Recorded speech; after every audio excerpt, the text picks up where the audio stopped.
ভারত পাকিস্তান ম্যাচটি ঘিরে আগ্রহ থাকলেও কলম্বোর আর প্রেমাদাস স্টেডিয়ামের আবহাওয়া নিয়ে রয়েছে কিছুটা শঙ্কা। শ্রীলঙ্কার আবহাওয়া বিভাগ জানিয়েছে বঙ্গোপসাগরে সৃষ্ট একটি নিম্নচাপের প্রভাবে ম্যাচের দিন বৃষ্টি হতে পারে। ম্যাচটি অনুষ্ঠিত হওয়ার কথা কলম্বোর আর প্রেমাদাস স্টেডিয়ামে। পূর্বাভাস অনুযায়ী দিনের শুরুতে আবহাওয়া থাকবে উষ্ণ ও আর্দ্র, তাপমাত্রা উঠতে পারে 30 থেকে 31 ডিগ্রি সেলসিয়াসে। বিকেলে বিক্ষিপ্ত বজ্রসহ বৃষ্টির সম্ভাবনা 50 থেকে 70%। বাংলাদেশ সময় সন্ধ্যা 7:30টায় শুরু হওয়ার কথা রয়েছে এই ম্যাচটি। ESPN ক্রিকেট ইনফো জানিয়েছে আবহাওয়ার মডেল অনুযায়ী ম্যাচ শুরুর আগে কয়েক ঘন্টার ভারী বৃষ্টি হতে পারে। এতে টসে বিলম্ব ও ম্যাচের দৈর্ঘ্য কমানোর পরিস্থিতি তৈরি হতে পারে। তবে কলম্বোর আর প্রেমাদাস স্টেডিয়ামের পানি নিষ্কাশন ব্যবস্থা উন্নত মানের। পুরো ক্রিকেট মাঠে পুরো মাঠ ঢাকার মতো কভার থাকায় ভারী বৃষ্টির পরেও দ্রুত খেলা শুরু হওয়ার সুযোগ রয়েছে। মাঠ কর্মীরা নির্দিষ্ট পদ্ধতিতে পানি সরিয়ে দিবে, যা কার্যকর বলে বিবেচিত হবে।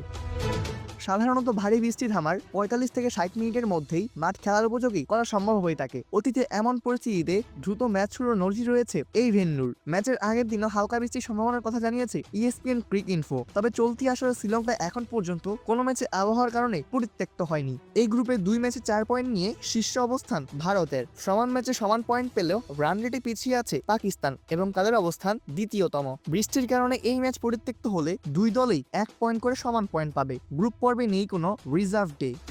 অপূর্ব দাস, প্লে ফার্স্ট নিউজ।